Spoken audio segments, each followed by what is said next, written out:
In 1992, author Gary Chapman published The 5 Love Languages, which outlines the 5 general ways that romantic partners express and experience love. According to Chapman, the 5 ways to express and experience love, called love languages, are 1. Words of affirmation. People with words of affirmation as a love language value verbal acknowledgments of affection, including frequent I love yous, compliments, words of appreciation, verbal encouragement, and often frequent digital communication like texting and social media engagement. 2. Quality time. People whose love language is quality time feel the most adored when their partner actually wants to spend time with them and is always down to hang out. They particularly love when active listening, eye contact, and full presence are prioritized hallmarks in the relationship. 3. Acts of service. If your love language is acts of service, you value when your partner goes out of their way to make your life easier. It's things like bringing you soup when you're sick, making your coffee for you in the morning, or picking up your dry cleaning for you when you've had a busy day at work. 4. Gifts. Gifts is a pretty straightforward love language. You feel loved when people give you, quote, visual symbols of love. It's not about the monetary value, but the symbolic thought behind the item. People with this style recognize and value the gift-giving process, the careful reflection, the deliberate choosing of the object to represent the relationship, and the emotional benefits from receiving the present. And 5. Physical touch. People with physical touch as their love language feel loved when they receive physical signs of affection, including kissing, holding hands, cuddling on the couch, and sex. Physical intimacy and touch can be incredibly affirming and serve as a powerful emotional connector for people with this love language. And a good portion of these love languages are made up of showing you love someone without saying a word. And never has that been laid out better than in Keith Whitley's 1988 Billboard Top 100 song, When You Say Nothing at All.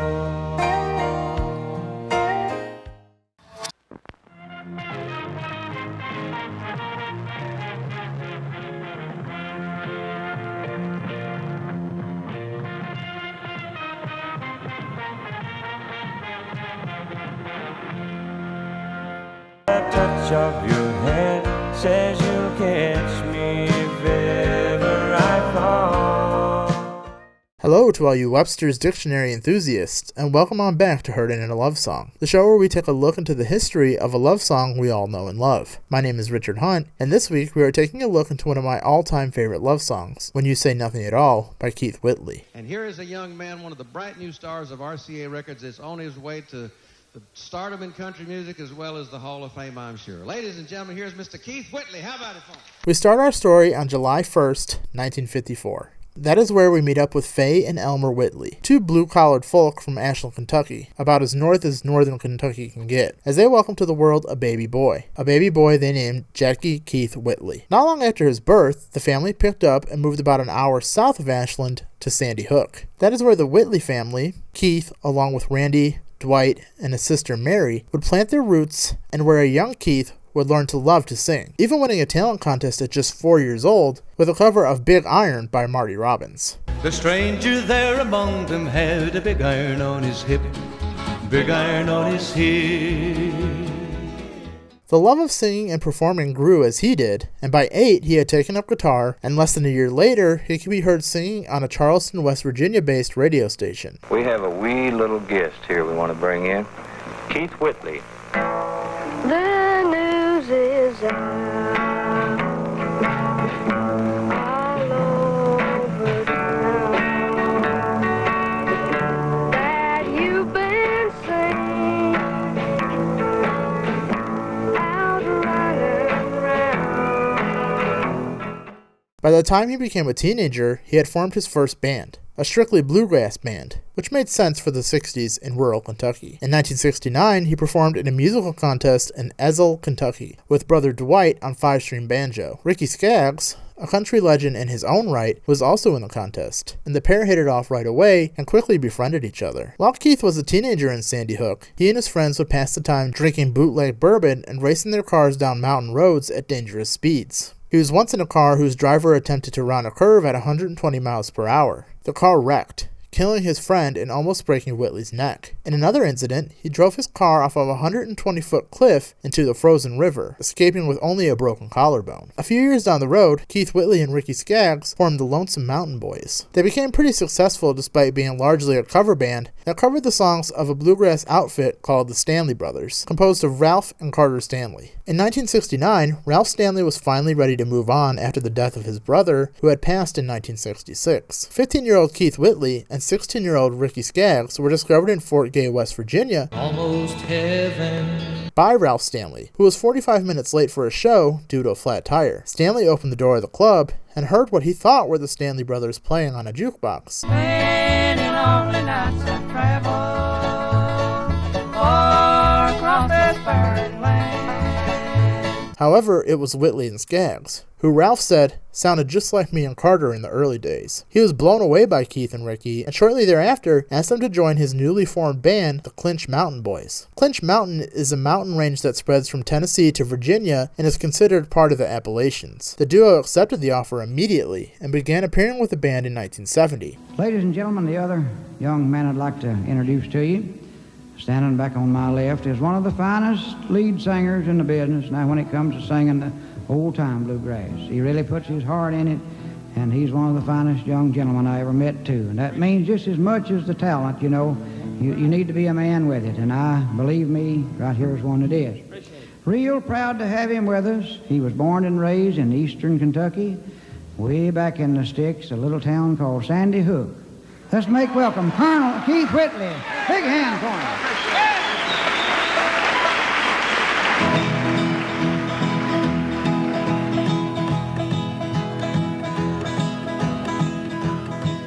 It makes no difference where I wander, no matter what I say or do.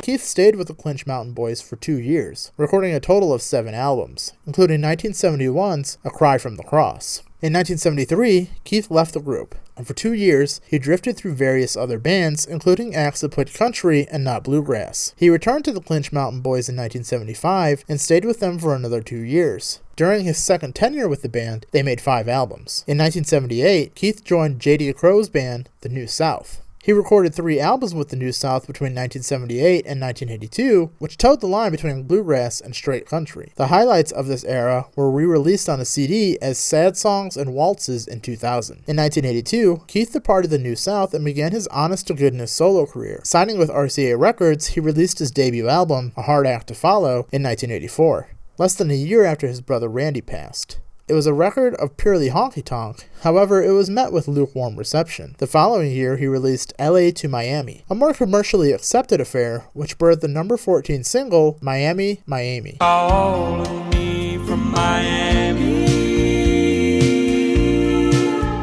Miami. After that single peaked in early 1986, he had 3 back-to-back top 10 hits, 10 Feet Away, It was love.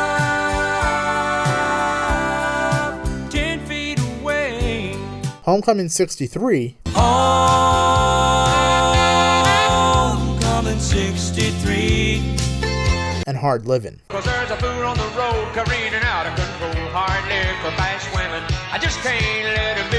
But living wasn't hard for him, as in late 1986, during a tour to promote his LA to Miami album, he met and began a romantic relationship with country singer Lori Morgan. The pair were married in November 1986, and they had their only child, a son, Jesse Keith Whitley, in June 1987. Whitley also adopted Lori's daughter Morgan, who was from her first marriage. Although LA to Miami was a success, its overly polished production didn't please Whitley, and in 1987 he recorded a follow-up to the record that sounded exactly the same as its predecessor. Unsatisfied with the musical direction of this new effort, Whitley convinced RCA to shelve the completed album and have him work on another record with a new producer, Garth Fundis. Fundis has produced albums for several country artists, including Alabama, Don Williams, Trisha Yearwood, and Sugarland. Don't Close Your Eyes was the result of this collaboration. Released in the spring of 1988, the album solidified Keith's commercial standing. The first 3 singles from Don't Close Your Eyes, Don't Close Your Eyes, Don't close your eyes, let it be me.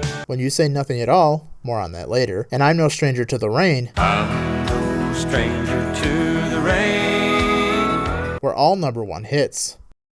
Throughout all this, Keith struggled with low self-confidence, which led to a lengthy battle with alcoholism, broken up by months of sobriety and moments of weakness wherein he would do whatever it took to get a drop of alcohol, be it from liquor or from empty bottles of cleaner. At one point, his band members had to stand guard to make sure he didn't leave the tour bus to go get a drink. By May of 1989, chairman of RCA at the time, Joe Galante, had put an ultimatum on Keith. Seek help for his alcoholism, or risk getting dropped from the label. Not something Joe was going to actually do, but he wanted to make it clear just how important this was, and Keith agreed. On the morning of May 9th, 1989, Keith awoke and had a brief call with his mother. He was then visited by his brother-in-law, Lane Palmer, and the two had coffee and were planning a day of golf and having lunch, after which Keith had planned to start writing songs for Lori Morgan and himself to record when she returned from her concert tour. Lane Palmer departed at approximately 8:30 a.m., informing Keith to be ready to leave within an hour. But upon returning, Palmer found him unconscious on his bed and called an ambulance. Keith Whitley was pronounced dead at the hospital. Just minutes ago, Metro Medical Examiner Dr. Charles Harlan released an autopsy report on Whitley. Dr. Harlan says Whitley died from an overdose of ethyl alcohol. He says the alcohol level in Whitley's blood was 0.47, which is the equivalent of 20 1-ounce shots of 100 proof whiskey, and almost 5 times the then legal driving limit of 0.10 in Tennessee. The day after his death, Music Row was lined with black ribbons in memory of Whitley. He is buried in Spring Hill Cemetery outside Nashville, Tennessee, and his gravestone reads, "Forever yours faithfully," and his was being my reason. The yours in part 1 means Whitley, and the my in part 2 means Morgan, who has a future burial spot right next to him. At the time of his death, Whitley had just finished work on his third and final studio album, I Wonder Do You Think of Me. The album was released 3 months after his death, on August 1st, 1989, and it produced 2 #1 hits, with the title track, I wonder, do you think of me?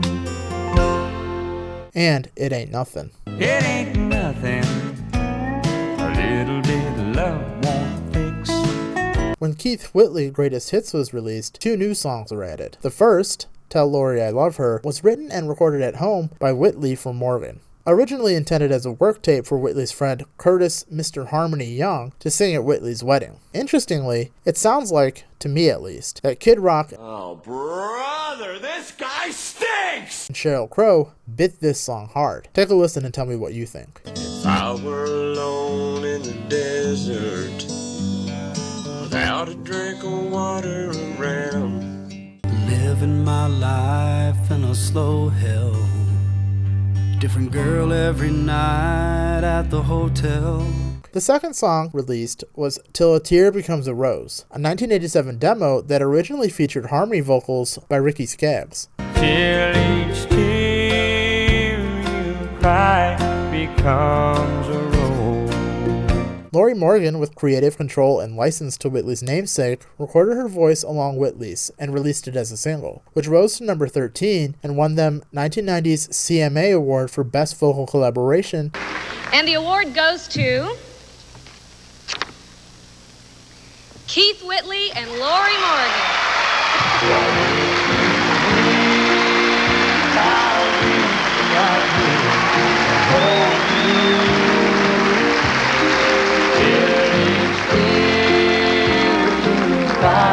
Becomes a rose.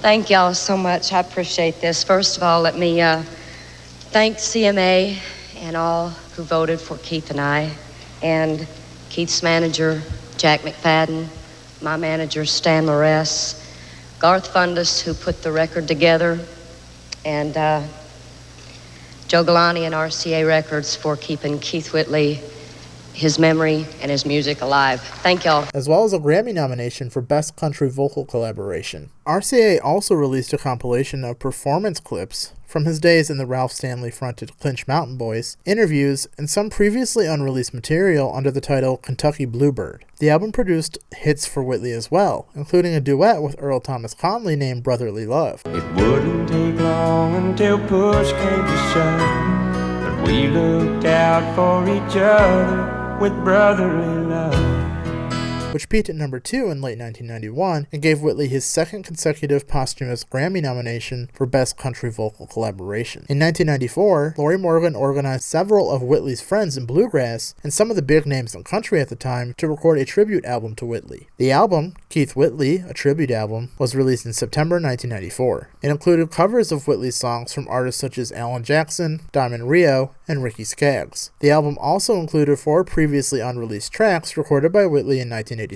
one of which had Morgan dubbed in as a duet partner. In 1995, the album Wherever You Are Tonight was released. Produced by Lorrie Morgan, it featured restored demos with crisper 90s recording techniques and a full orchestra. The album and the single of the same name both did very well on Billboard and R&R charts and brought about super hits and The Essential Keith Whitley in 1996. The Essential Keith Whitley contained the remastered and long since unavailable LP of Whitley's debut, the 6-track A Hard Act to Follow, and a scrap song from 1986's LA to Miami, I Wonder Where You Are Tonight. I wonder where you are tonight. In 2004, songwriter Jeff Swope began writing a film treatment for a biographical film concerning Whitley's life and death that was shelved in 2006. Several other film projects depicting Whitley's life were slated. One idea was a film version of the George Versey Lorrie Morgan penned Forever Yours Faithfully. While Morgan's book was a benchmark in piecing together Whitley's final moments, perhaps the most research went into a project titled Kentucky Bluebird, which was to star writer, actor, director David Keith. This project was in development hell for several years and was halted in late 2006 after difficulties with casting and funding. But when you hold me near, you drown out the crowd. When You Say Nothing at All, which is this week's topic, was written in 1988 by 2 experienced country songwriters, Paul Overstreet and Don Schlitz. Paul's big song was Love Can Build a Bridge, as originally recorded by the family group The Judds. Love can build a bridge. Don has written dozens of songs, which were huge on the American country scene, but his best known was Kenny Rogers' The Gambler. You got to know when to hold up, know when to fold up. The pair also had success with Forever and Ever Amen, which became a hit for Randy Travis. Oh baby, I'm gonna love you forever, forever and ever, amen. Paul and Don had met up for a writing session, and this song was the product of what had been a lousy and uncreative day. They had been working for hours and came up with nothing. Essentially, they'd hit a brick wall. We were just joking around and humming and saying nothing, Paul told Ace Collins. As we tried to find another way to say nothing, it just led to the song. They wrote the song there and then, and although the sentiment was right, they were not overly impressed and thought it was just okay. They felt that there was some magic in the song, and so they stuck with it. All they needed was someone to record it. When Overstreet and Schlitz, who still weren't overly impressed with the song, played it to Whitley, he told them that they had written a classic and proved it to them. Keith did a great job singing that song, Schlitz said in an interview with Tom Rowland. He truly sang it from the heart. The song has been covered many times. The smile on your face lets me know that you need me. There's a truth in your eyes, Saying you'll never leave me. The touch of your hand says you'll catch me. if ever I fall. You say it best when you say nothing at all. When You Say Nothing at All comes in at 77 beats per minute. You can feel just how much Keith loves Lorrie, who he's clearly singing about with You Say Nothing at All. It's just so sweet and moving, despite its simplicity. You could tell he really sang it from the heart. Some love is indescribable, and just saying I love you is not enough sometimes. Some love is felt entirely through actions and the safety of being truly loved and cared about by the one you love. And it breaks my heart that ultimately Keith Whitley fell victim to imposter syndrome, always one to second guess his fame, his success, because he never believed himself to be as big as his heroes like George Jones, Lefty Frizzell, and Hank Williams, never knowing that he would be considered just as talented and just as classic as they were, never getting to see just how much his music touched others. This week's Love Homework is another song about an out-of-this-world love. Check out My Little Alien by Kate Nash. My little alien, you picked me up. And like any episode where the artist involved has passed, I'll be casting the Keith Whitley biopic. I finally landed on Thomas Middleditch because they really look eerily the same. So that's it, the end of another love song history lesson. If you like what you learned and you'd like to continue learning, subscribe, hit the bell, and leave a like below. Until next time, to quote Captain Disillusion, remember to love with your heart, use your head for everything else. And remember, you heard it in a love song. And if I can give any advice to anybody like that, it's just, man, I know where you are. I've been there myself. And just hang in there. It's real easy to get discouraged. But if you do have talent such as this group, and if you're just able to hang in there, you know, and don't get discouraged and believe in yourself, sooner or later, you know, you'll get a break of some sort. You know, it may not be exactly what you want or exactly what you expect. But if you're able to persevere and to hang in there long enough, it'll happen.